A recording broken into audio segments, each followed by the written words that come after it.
Okay, everybody, it's 4 o'clock. You gotta start paying attention now. We're gonna be talking about local history and local people. Right next door is this town called Cornwall. I actually lived in Middlebury for 4 years before I even knew I was driving through Cornwall all the time. But that's when I was a student in college, and students in college don't necessarily know very much about the communities that they're living in. In any case, Arlyn and Shelia Foote and Rob too were longtime residents of Cornwall. And Cornwall is a really interesting place. And I don't know, we have some pictures of Cornwall that I've managed to extract from Arlyn. And I don't know, should we just show pictures or should I ask you questions or? Well, let's show a picture, then ask the question. Sound good? Okay, now this is a picture of a house in Cornwall. I think, Arlyn, you guys. This is the house. This was the house that I was born in. Right here. Farmhouse. This is the farm where I was raised, and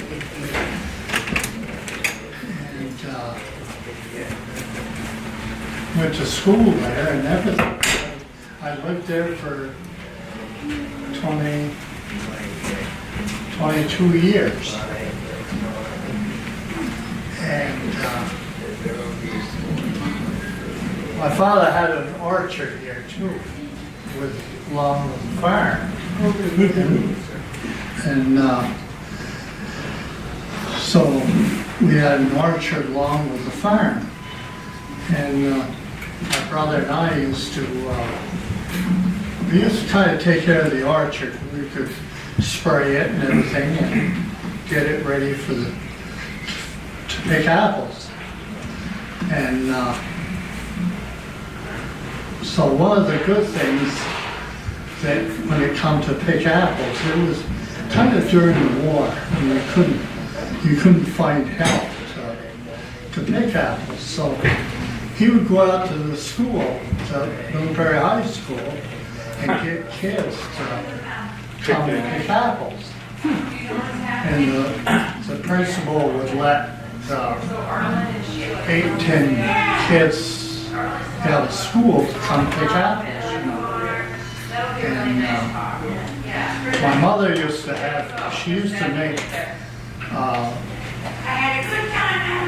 little paper numbers on, so each kid had a number, so when they picked a box of apples, they put the number on the top of it. So they knew which ones picked the apples, you know.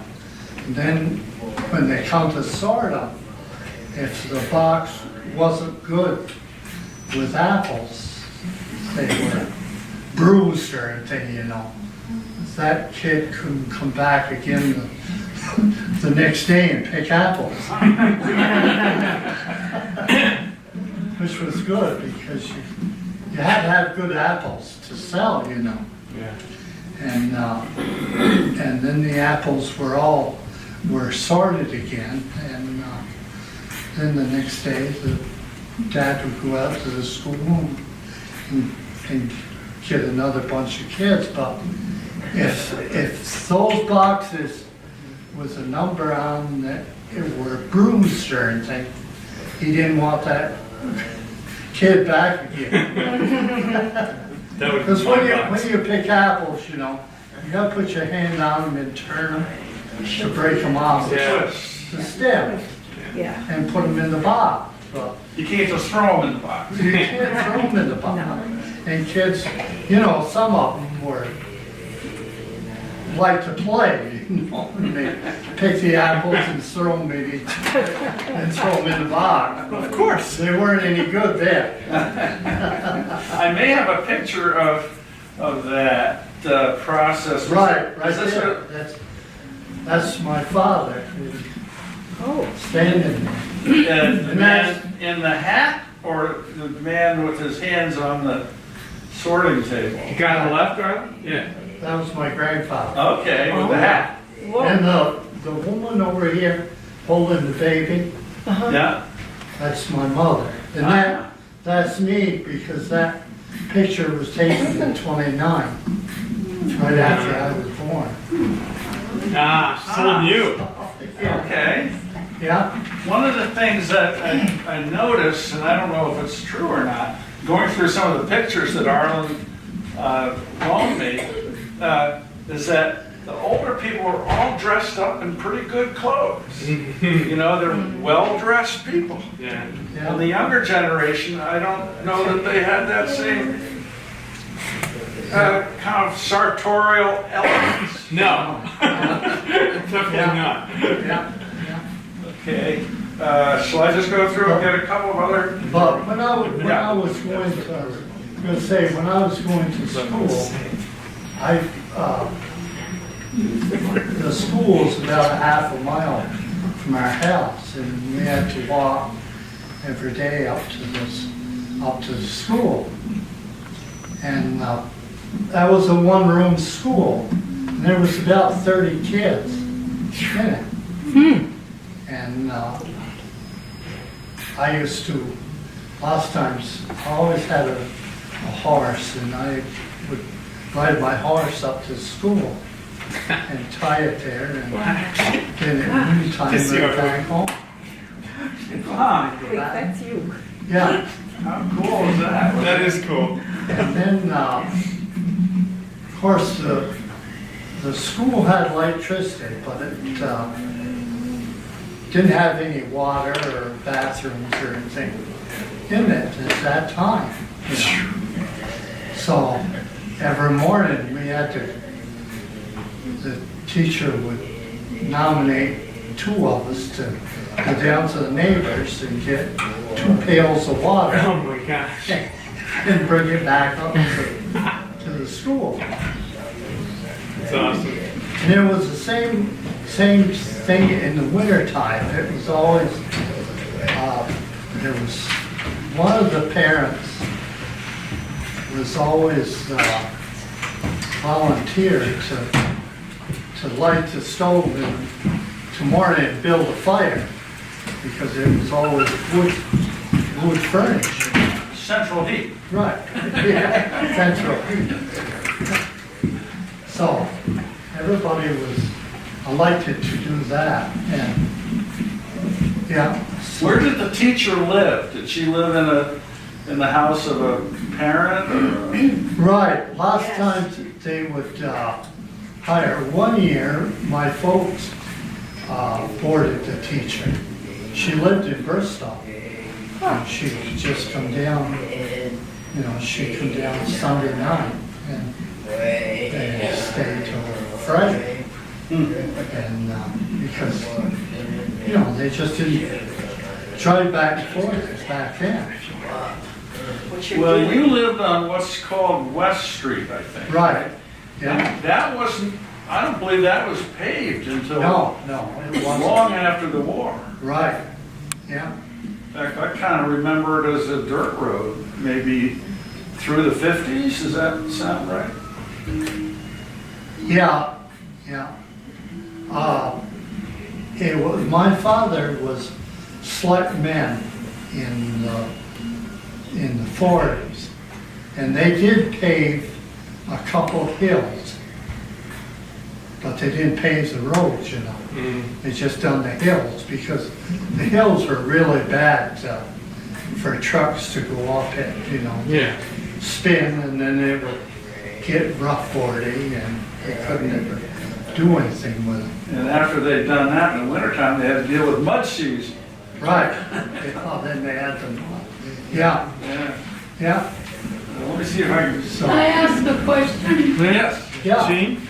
I was wondering, your schoolhouse, is that the little one that's on 125? Heard my name? And, No, that was a schoolhouse too, but that was closed. That was a stone schoolhouse there. And they closed that a few years before they did the others. Okay. I think the schoolhouse that you went to is now a private residence. Right. Where Cross Street. It's right comes on in. the cross street. Yeah, right that there. cute little house, yeah. Yeah. Yeah. Usually you can tell what was a schoolhouse because they have kind of a distinct architecture. Yeah. But that house has changed a lot. Well, it's changed quite a lot. Yeah. They've done a lot to it, you know, back then, but, There are at least, I think, 3 schoolhouses in Cornwall that are still basically like what they were. One on Pete Road, right? Right. Where Right. Pete Road joins Yeah. Route 30. Mhm. yeah, It's the end of my street. And then there's one on, I never could remember street names. Every time I learned a new street name, 125. the old one went out of the head. there's one on 125 there. That's right. You know, that one there is about the same as it was.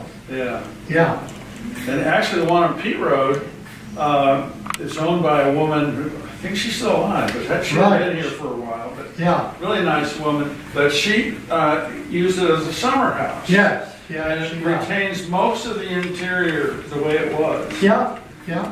So I sneak by there every now and again, look in the window. And Yeah, they've it's cool. got the one over on,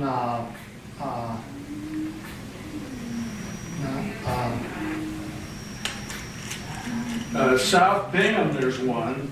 yeah, that's the old. That actually, they used after the schools consolidated, it was used by the scouts for a while, Fire department. fire department, and stuff Yeah. like that. Yeah, Yeah, that's right. And where the Cornwall Fire Department is now, that was a schoolhouse too. right, it was, At one Yeah. time. yeah. And then, yeah, when the schools got out, the fire department kind of took it over. Yeah. And used that for their meeting house and stuff there.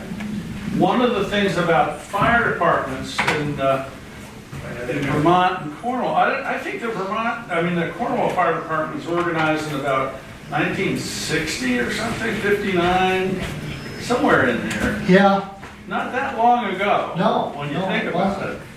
it. And in common with most other fire departments at the time, the people who were members of it did almost all the work. right. You know, they did. if they needed a new kind of ladder, they built it. Yeah, Or Yeah. new tools, right, they built them. yeah, How are you, Ron? Well, thank you, I'm glad to hear that. So we're talking about Cornwall, and, which is my Yeah. now hometown, and Arlyn grew up there Sheila. many years ago. right. And we use that too for the Boy Scout. That's It right. was that old school. Yeah, We met there, so, yeah. So actually, the old school on South Bingham is sort of falling apart, which Yeah. is really sad to see. Yeah. But the town, I don't know, 5 years ago perhaps organized a cleanup effort there, and right, people spent a fair amount of time trying to clean it up, but sort of, you know, if you're not using something all the time, it tends to fall apart, so. that was just sold, you know. Yeah, Was it my really? neighbor bought that. Oh, great. Yeah, she Yeah. bought that, just Yeah. to keep it. Is she gonna put some money into it? I think she is. Oh, wonderful. Yeah, she talks about Yeah, that's great. keeping it up. Yeah, Now, I have these pictures in no particular order. yeah, it's all right. This is a picture of my brother, and he was cutting corn, and that's his girlfriend sitting on the back of the Was corn she, harvester. was she doing something back there? No, she was just sitting there, and he was cutting corn. Oh, I thought she might have had Yes, something in there. maybe. Okay, so that was when you weren't picking apples, you were Right, we were throwing cutting corn and and stuff like that. Yeah, and stuff like that. You Riding the girls around. Yeah. Right. have any recollections about that tractor? Yeah, that was the first rubber tire tractor that my father had bought. It was an International Super H. Uh-huh. Yeah, Did he have one with steel tires? Before that, he had a Ford Deere 1020, Yeah, and that was with steel wheels. they used to scare me. You've ever seen a tractor with steel wheels? Yeah. You know, they got No. these No. plates in there, Yeah, and I always imagine one running over me. yeah. If you go down to Pennsylvania, a lot of the Amish still have tractors like that. Yep. And not only tractors like this, but lawnmowers. Yeah. They got lawnmowers with steel wheels on them. And I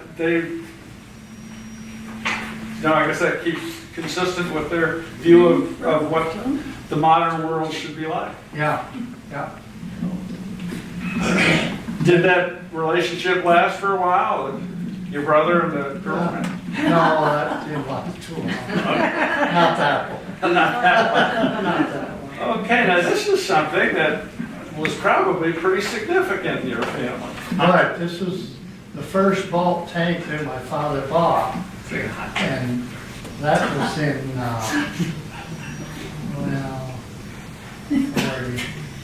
46, 47, I guess. And you know, right after, when they come out, then the little farmers that had, a lot of them had 8 or 10 cows, you know, they Mhm. milk. And then, Okay, all right, okay. They had hand machines. this is, my father, when we, right after we put the pipeline milker in the barn. That was in, I think 46. I think 46, we put that in. So what did, how did you get milk before that? Well, we had a milking machine that we had, Yeah, you know, we milked it in a pail and then we dumped it out of the milker and then put it in the bulk tank. okay. But then we got the pipeline milker and then the milk went right directly into the bulk tank. Okay, and you had to sterilize this stuff Yeah. every day. Yeah. Right? Wash it out. I know our vet has a picture on his wall of the dairy farmer with his cat. And the cat is there with his mouth open, and the dairy farmer has pulled on the teat, and the milk is going direct into the cat's mouth. Yeah. And at the same time, it's that, when we put that bulk in, saying can, everybody on the street had to put them in because the milk companies wasn't accepting any milk cans Ah, anymore. So that the little farmer had to get out, that had just a few cows, you know. that had a big impact on agriculture in Vermont. Yes, it did. And I don't know, how many of you know a guy named Doug Fenn? Anybody in here? Wonderful man. He Yeah. grew up on a farm in Yeah. East Middlebury. Right. And one of his jobs was to pick up these milk cans, which weighed about 80 pounds or so. Yeah, they did. And move it from the barn to eventually the creamery, I guess. Yeah, And that was a hell of a job. I mean, physical labor, you can't really, well, Doug described it this way: I resolved at an early age never to be a farmer. yeah, yeah. And by God, he wasn't. Well, my father, before, he had a milk route, and he picked up all the milk on the street, Ah, and he'd take it into Middlebury. That's And awesome. there was, 90 or 100 cans that was on the truck, okay. and I picked it up. And, And you told me one of the creameries is right down at the bottom of the hill. Right. That brick building down there. Right. Yeah. And then the other one was on the other side over where Danforth Pewter is. Mm-hmm. There was a milk plant right there, too. And it was fairly close to the railroad. Yeah, So they could run from the creamery right to the railroad. Yeah, And the railroad took the stuff into Boston, I guess, probably. right. The one here, right down here was the one that wasn't near the railroad, and they had to truck all that milk. But the one over by Danforth Pewter, that was right on the railroad. Okay, okay. But they used to truck all the milk from this one here down to Boston. You've heard the term milk run, right? Yeah, And that's what, how many, about every 10 miles probably, there was a railroad station practically. yeah. You had one in Salisbury, you had, But you know that there used to be a plant in Bridport where Broughton's has his auctions. yeah, That used to be a Foote's plant. is that right? Right. Huh, And I can remember, they used to pick up the milk and, you never know. But Rouse's Tire, their father used to have milk trucks, and he used to do a lot of trucking around for different things. And I can remember, he used to draw milk out of Bridport and go to Boston. He had to have another truck down below by the ledges yeah, on 125, you know, and they used to have to hook 2 trucks on to get that big one up out the hill. the ledges were kind of locally famous for, I was a motorcycle rider at one point in my life, and that was sort of where you had fun, going up and down the ledges. It's just west of Cornwall, Yeah. Route 125. And when I came back to Cornwall in 1993, I went to look at the ledges because I wanted to see what it was like. And the state had changed it. That part of Route 125 has been totally changed. Yeah. So it used to be quite a motorcycle run, and it's not so much anymore. Yeah, but that was the only place from here to Boston that Rouse's couldn't get up the hill, you know. Wow. Go. That must have been fun to go over and watch them struggle with it. Yeah, of course, at that time, it was all dirt, you know, Right. and then when you got a lot of big load on and trying to go up a hill. I would think coming down might be a problem too sometimes. It was. Yeah, we think of Vermont as really being a dairy farm state, but before milk, there was sheep, Right, merino sheep. Merino Sheep. And they were, in Cornwall, it's really a big business. Were your Yeah. family involved in Cornwall? Right, this is a picture of one great-grandfather, and he's got a Merino Sheep there. And, you know, and they take a lot of them, they take them to Australia to sell them down there. Another picture of a merino sheep somewhere. Yeah, this is a better one. Well, you can see they have a lot of wool on them. You see the wool's awful, really thick on them. One of the things about merinos I understood was that they were so fat. You know, they had a lot of rolls of fat. And each one of those rolls sported a whole lot of wool. Yeah, And the fatter the sheep, the more wool. Yeah. I guess that was what right, it was. So, Yeah. it's, So, and they take them down to Australia and sell them. But it would take them pretty near a month to go from here to Australia with them. Because, you know, they had to load them on a train to go to Boston or so. And then they had to load them on a ship. And they went by ship to Australia. yeah, and in the 19th century, most of those cargo freighters, as the century wore on, were sail powered.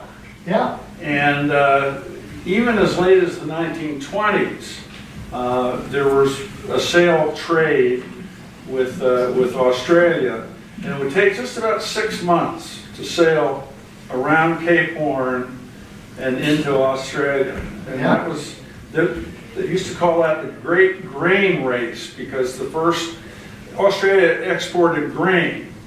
And the first load of grain coming in from Australia to England, where a lot of this stuff went on, they got more money for it than the second guy coming in. So they call it the Great Grain Race. So every year, these big square-rigged ships would set out for Australia, and the round trip was about a year.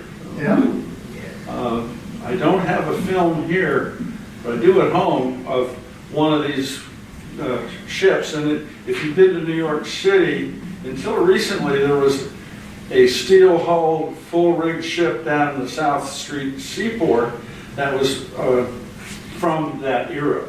Yeah.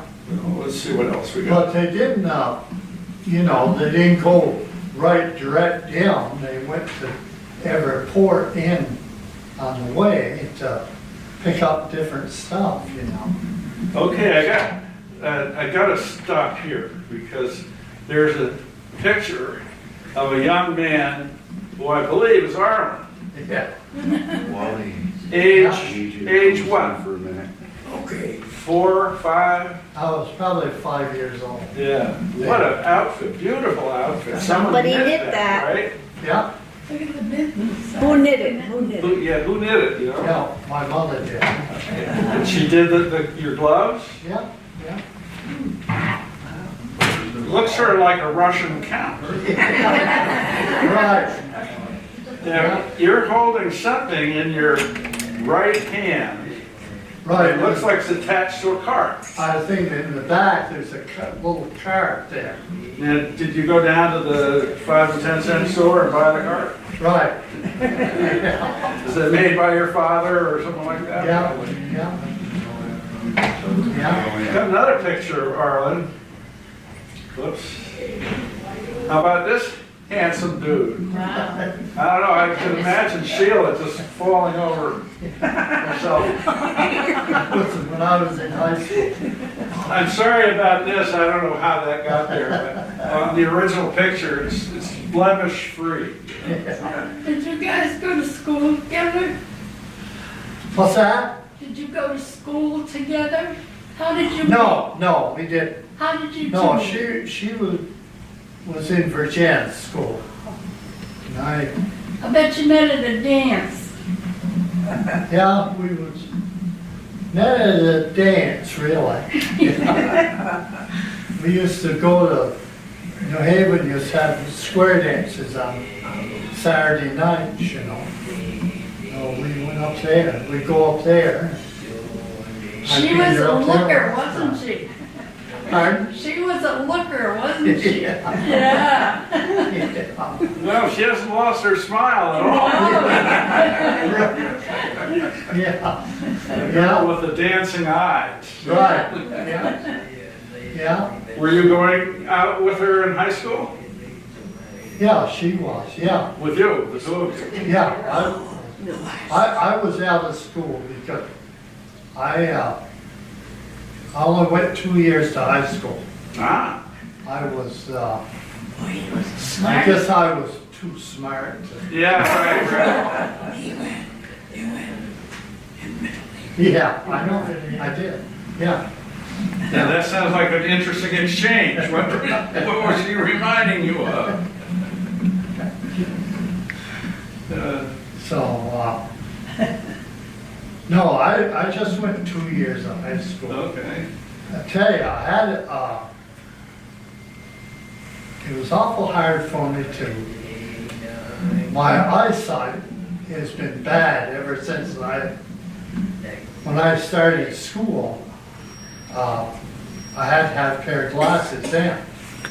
And that was unusual, I think. Right. Yeah. And I just couldn't, I had to sit down and, right in front by the teacher's desk all the time because I couldn't see the board. The chalkboard that was up Yep. on the front there. I couldn't never see that. how did they find out you needed glasses? Just that way, or? Well, I just couldn't see the top chalkboard when teacher would write anything on it, you know. I couldn't see it. So then she finally wrote a note to my folks and said he's got to go and have a pair of glasses, you know. So that's how I did, and I got glasses, but they weren't really. I couldn't ever really see good with them. Okay. And all through school, I had an awful time because I just couldn't read, because all I could read is about one word at a time, you know. I couldn't see ahead to do that. So after I went to 2 years of high school, I said, hell with that. You know, I got. You know, it was different back then. I think, you know, your experience sort of shows that. You know, we now really look at our kids closely and send them to the doctors, and they get their eyes examined and get prescriptions that seem to work and all that sort of stuff. And that wasn't really the case back then. No, yeah. I know, I guess I'm probably, what, 10 years older than you maybe? I mean, yeah. But by the time I got into school, I was nearsighted. I couldn't see the board either. Yeah. But they sent me off to a Oculus, I think he was called, something like that. And I got glasses in 8th grade. And I was so embarrassed to have them. Yeah. And you probably were too. Yeah. That I didn't wear them in school until I went to high school, and then I changed my life and started wearing my glasses there. I never took them off. Yeah. Anyway, you look pretty good in those glasses, I'd say. I've worn them, you know, all of my life, really. Uh-huh. Since I started school. And they work a lot better now than these things did. Yeah. Yeah. Right. Oh, that's good. Oh, who do we have there? Yeah. It's a very famous photograph or painting, I think, Right. of American Gothic. And in American Gothic, the farmer has a pitchfork and his wife is beside her pretty much in that position. Were you copying that photograph? I mean, that Yeah, I painting? think so, yeah. Yeah, okay, that makes, look That at was Shelia. right beside our house there now. It's a barn, really. Yeah, yeah. But I'm really having fun looking at Shelia because she really has the devil. Quite wonderful. Okay, there's the bulk tank. There's the, let's see what else we can do. There's the well-dressed man and the well-dressed woman. I don't know, was this at a wedding or something? I think this was our 50th wedding anniversary. Okay. Yeah. Are you allowed to tell us how many anniversaries you've had now?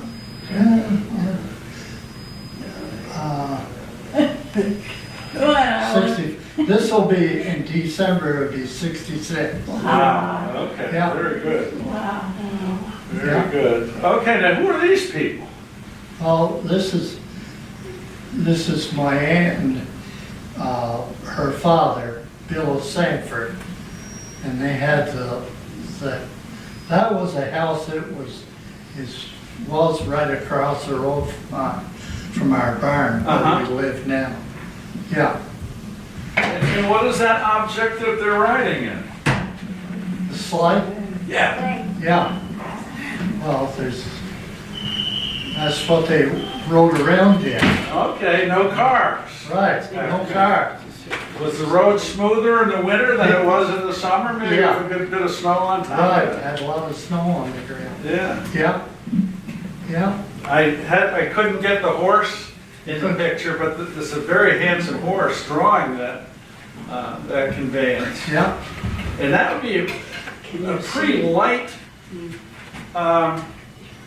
Sleigh Like, yes, and Morford. Oh, I'm sorry, sure. That could be, that's just sort of a traveling around sleigh. Isn't it? yeah. Oh, yeah, that's where they went to, you know, they went to church and went to Middlebury around wherever they had to go. I think in Weybridge, there's still, in back of the church, a long building Yeah, where people used to hitch their horses and their sleighs right, while they went to services. yeah. Still there. You know, I used to, when we were riding horses, we used to always, Whoops, oh, that's our dog, sorry. like, I gotta get back into it. yeah, I didn't mean to interrupt you. no. There we go. All right, but when we were young, we'd want to go to the movies, you know. We'd ride our horses out to Middlebury, and if we went to the town hall theater, we'd hitch our horses out just beyond the park there, across from the post office, you know. There used to be a line of posts right there, and anybody could tie their horses there and leave them there, you know, for half a day at a time if they wanted to. What the horses do while they waited, just chew. Well, they just stand there, you know. I always thought that'd be a pretty tough way to earn a living, to stand Right. there. Would you bring a feed bag with you? And- Yeah, we'd take a little feed bag and tie it on the poles there, and they could chew hay, you know, eat hay. Not a bad life. No. And if we took them, if we went to the campus there, we'd go down, there was a place down in Frog Alley down there, Oh, yeah. right underneath the old bowling alley, and we could tie them in there. There's sort of flat spot down there, Yeah. it's sort of at the same level as the river. Right, And you can drive there, down there now, there are a couple of nice houses that, yeah, I think they were probably there when you were right, trying yours. they were there when, yeah, Somebody's put a lot of money into them. And they're right, they nice fixed looking. them up now. Yeah. Huh. Yeah, Now, was that hill going from that flat spot up to Main Street a tough hill for the horses to go up, or no problem? no, wouldn't bother me, Yeah. no, they'd go right up through there. And you know, when we get out of the movies, boy, it wouldn't take them long to go home. They know the way home. One of the things I always understood about people who farmed with horses, and I don't know if you did much of that, but the horses sort of knew how to farm. So you'd set them, and I may be wrong about this, but you'd plow along and the horse would be pulling the plow, and you come to the end of the row, and the horse would stop and turn around and come back by himself. Yeah, they would. You didn't have to do it. They knew just what to do. Yeah. Yeah. Yeah, neat. I gotta tell you that this woman who was, what is her relationship to the gentleman? Yeah, she was my aunt. Okay, she looks like a Russian noble. You ever see the movie, yeah, Dr. Zhivago? And there's, there are these pictures of these amazingly, what can I tell you? They're all bundled up in furs, and looking kind of aristocratic, riding around in a sleigh like that. Okay, let's see what else we can do. We saw that picture before. This is the house you were born in. Yes, yes, it was. Now, why was that? Were most people born in houses, or did No. they go to the hospital?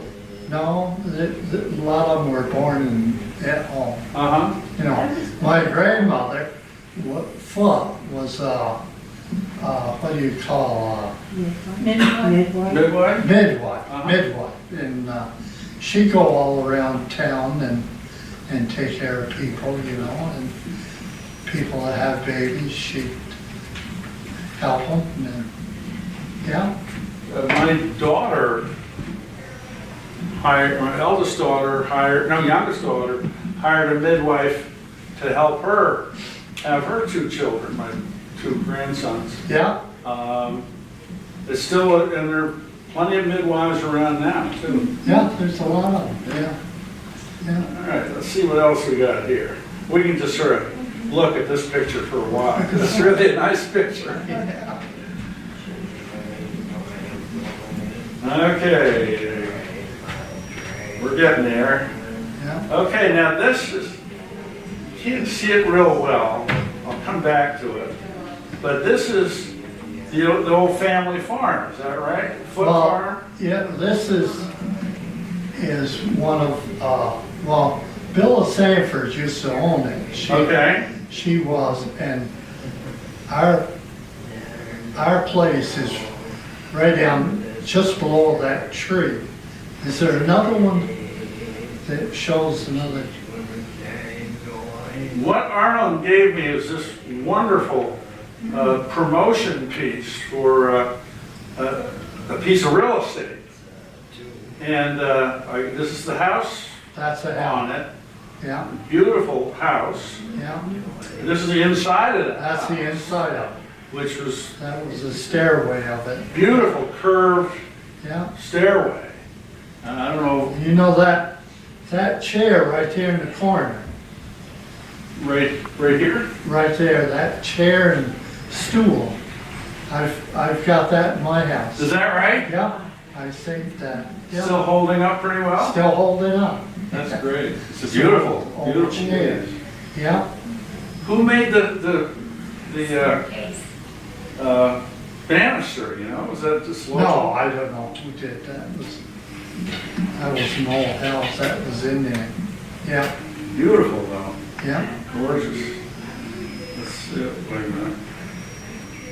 There's another view of the house. right. So, The house that I just turn it back a little bit, and the house, there's another house right on the end of that. Here, I don't know if you can see it or not. I mean right here? Yeah, just in there. Okay. When my aunt sold the place, she reserved that house, and she wanted to move it over where we did live. And she moved it over there, and Huh. she got 2 contractors. One said he'd move it over for $500, and the other one said $700. So she took the $500 one, you know, and he jacked it up and started moving it over there, and he got halfway over there, and the kitchen fell off from it. And so the contractor said, "The hell with it, I don't want nothing more to do with it." Just left it there. Right. So my aunt was talking to my father, and she said, "You know, what am I gonna do now? You know, I got this house that's halfway over there, and it's off the foundation and everything." And he said, "Well, I tell you, I'll take it and move it over there for you and put it on the foundation, and you can live there as long as you wanna, and deed the house to me." So she said, all right, she did it. All right. So that's how the house got over there, He's and a nice guy. so, and she always went to Louisiana in the winter and done, what do I wanna say? Run a thrift shop Huh. for clothes and everything, you know. So, but she lived there for about 10, 15 years after he got it fixed up for her. Now, who was this gentleman who worked the deal? He sounds like a pretty good guy. Yeah, my father. That was your father? Yeah, Ah! yeah. He was- So he didn't stick it to her? No. So, So he was her sister, she was his sister, right, yeah. yeah, Interesting. One of the things that I think used to happen a lot is houses were moved. Yeah, Because they're easier to move than to build. yeah, So you could move a house and not spend as much money as you would if you built a new house where you wanted the house. Oh, yeah, that's what my kids did.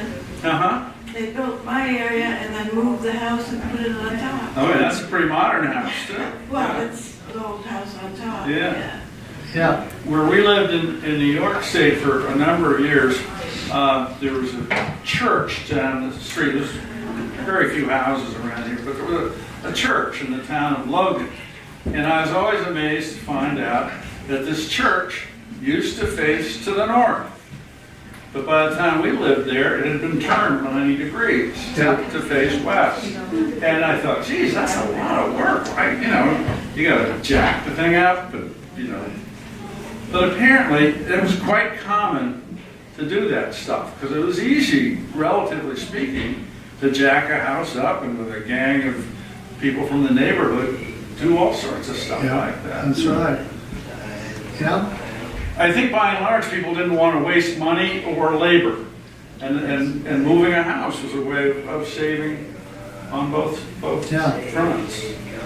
it's amazing the way they can move them today. Yeah, well, that's You true. know, I watched out to Middlebury when they were moving the house, the college was a brick house. Yeah, And, you know, when they got it moved and on the foundation, there wasn't a brick out of place. looked like it always been there. Right, it did. It's amazing.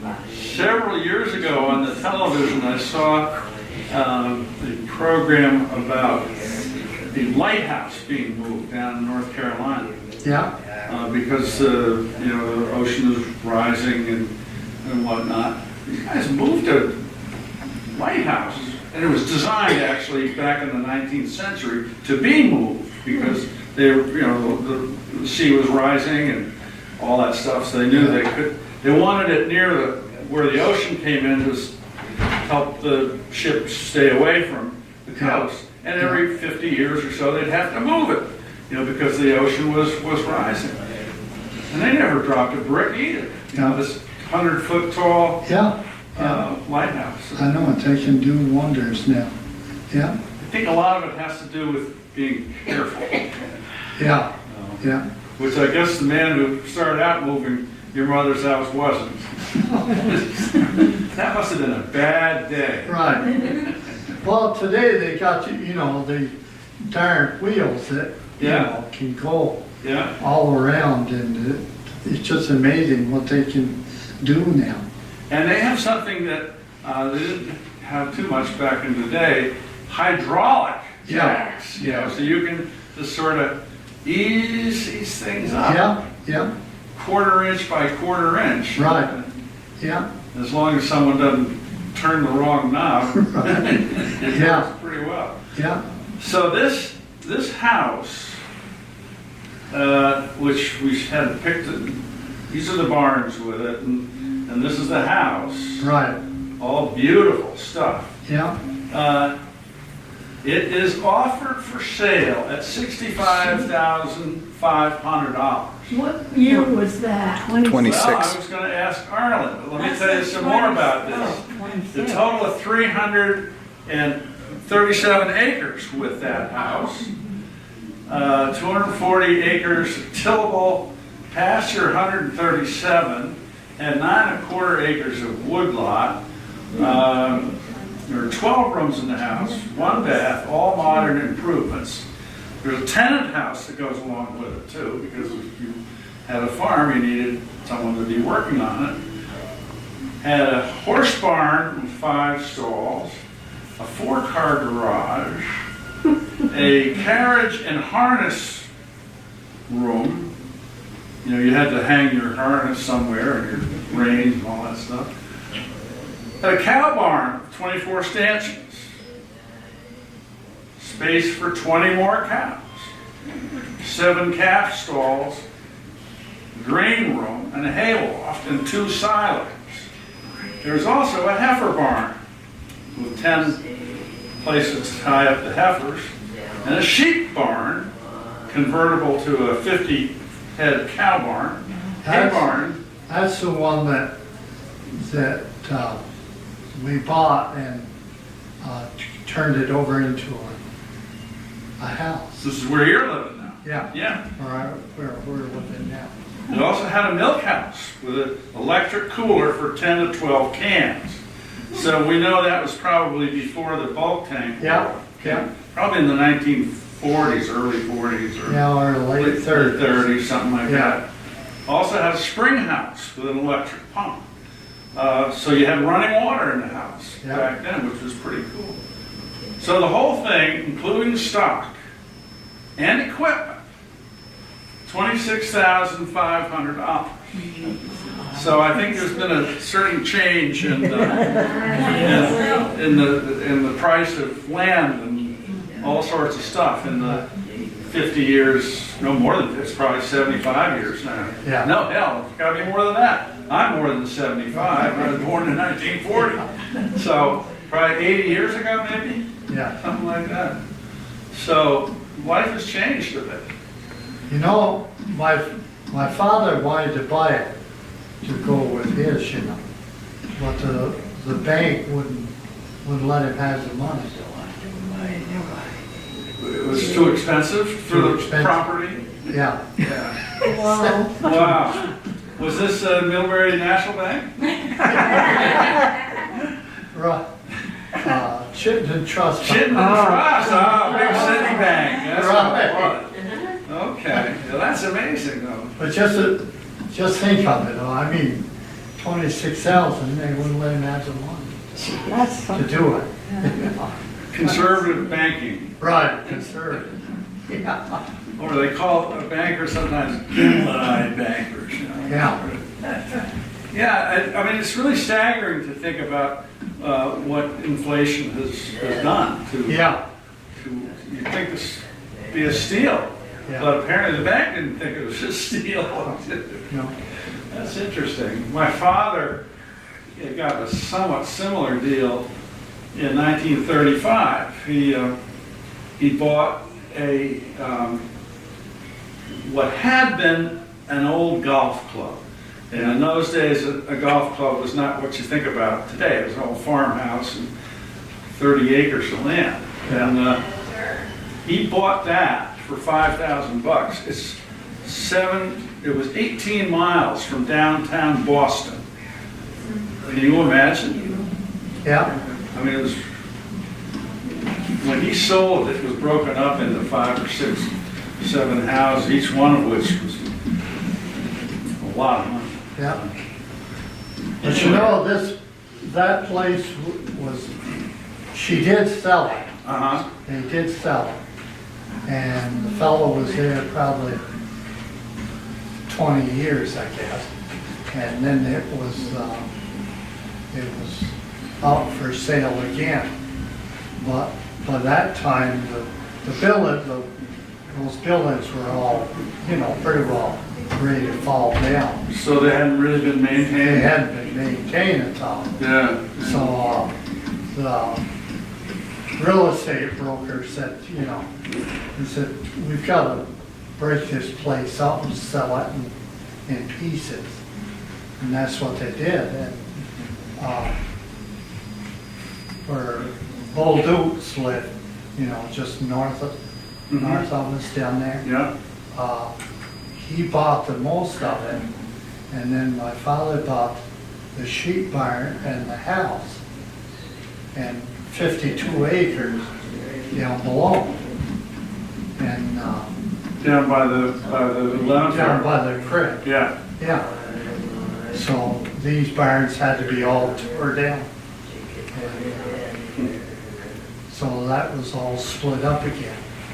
I think it's about 10 years ago, maybe it's 20 now, the state of Vermont helped one of our fellow townsmen fix up a couple of barns, because they were sheep, this was a sheep barn Right, at one time, and it was a very distinct kind of barn. And the state thought it was really worth maintaining, or helping to maintain these sheep barns, just for the historical value of it. yeah, yeah. So that was, Yeah. anyway, that, I don't know if I have any more pictures in there. Oh, I do. This is a picture of pasture. It's got some cows Right, that's up in back. grazing, yeah. Yeah, And one of the things I noticed when I moved back to Vermont is that people didn't pronounce cows the way they do most of the rest of the country. How do they pronounce it here? You're sort of like, there's like an extra syllable in there. yeah, Cow. yeah. You know, there's sort of an extra. How do you say cow? Right. Cow. Cow, okay. You say cow that way too? Yeah. Some people say sort of a cow. Cow. Cow. Yeah, okay. I'm from New Jersey. Couple more pictures. Okay, we saw this Yeah. beautiful one. Oh, here's the one with the horse. Same Yeah, that's the one. beautiful horse. Yeah, That wouldn't have been a Morgan or something, would it? Morgan, probably was, yeah. Because they used them a Yeah, lot 'cause they for had a lot of stuff like that. Morgans anyway, yeah. And there were that. Yeah. Okay, now who's this? Well, this was the oldest one? No, the middle one. Yeah, this is our daughter, Carol, and she was in 4-H. And she run for Dairy Princess. And won. Pardon? And she won. And she won. I can understand why. And then she went to Enosburg and for the contest up there, Okay, and she won up there. all right. Yeah. So that was. I think you got another one for 4-H. Is this a 4-H picture? Right there. And what is this? That was. Well, the girls in it are 4-H, and those are all clothes that they made, you know. And, of course, back then, they did make all their own, you know, 4-H kids did make their own clothes and stuff.